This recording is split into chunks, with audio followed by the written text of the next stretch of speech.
Ayan, magandang hapon po. Ayan, update lang po natin kayo sa ating fishing spot. Ayan, medyo ano pa talaga, malalim po pa talaga. Oh. Ayan po, malawak po yung nilalim niya. Ayan, silipin po natin kung pwede na pong mamingwit. Pero mamimingwit tayo, try po natin kung makakahuli. Dito po sa lugar na to. Ayan, dito. Yung ano po, doon po kami namimingwit ng mga kumpare ko po sa nagdadala dati. Ayan, dyan, dito. Ito lang po kasi yung medyo malinis-linis eh. Ayan, tatry po natin kung ano. Nag-upload po ako ng ating pamimingwit. Ito po, update lang po tayo sa ating fishing spot. Ayan, mahirap naman po magsapalaran at baka mamaya biglang lumalim po yung ating spot. Ayan, titingnan ko lang po kung gaano po siya kalalim. Sana po bukas sa Makalawa, sana po umupa na.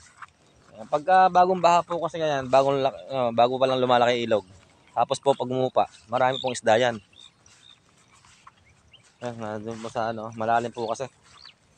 Kasi po pagka ganyan, wala pong ganong kumaagat. Ayan po yun.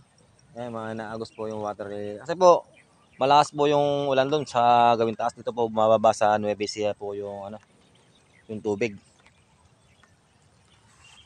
Ayan, papakita ko po sa inyo doon sa gabiron. Ayan po, ayan lalim po. Ayan, tingnan nyo po yan.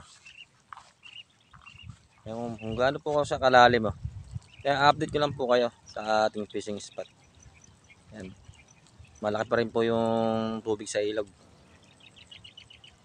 Ayan po. Ayan, ganyan po kalalim yan.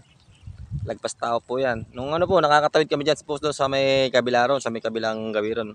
Nakakatawid po kami. Ngayon, pag di ka po sumakay sa bangka, di ka po makakatawid. Magpunta lang po ako rito para kayo in-update lang sa ating fishing spot. Pero pag tatry ko rin po, baka makahuli. Ayan, sana po makahuli tayo sa pagka namingwit po ako rito. Kahit po malalim.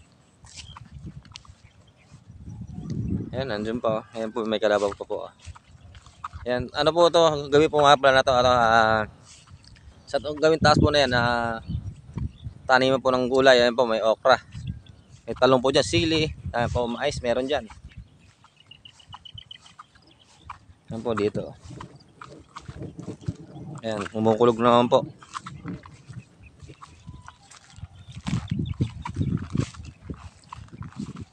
Ayan po, lantik po ang nilalim po niya. Ayun, hanggang doon po. Ayan. Alawak po ng tubig. Ayan, pag nag-fishing adventure tayo, ingat-ingat na lang po. Ayan, para makapag-upload po tayo ng namimingwit. Ayan po, kalalim ng tubig. Sobra, hindi po makatawid sa kabila. Ayan po.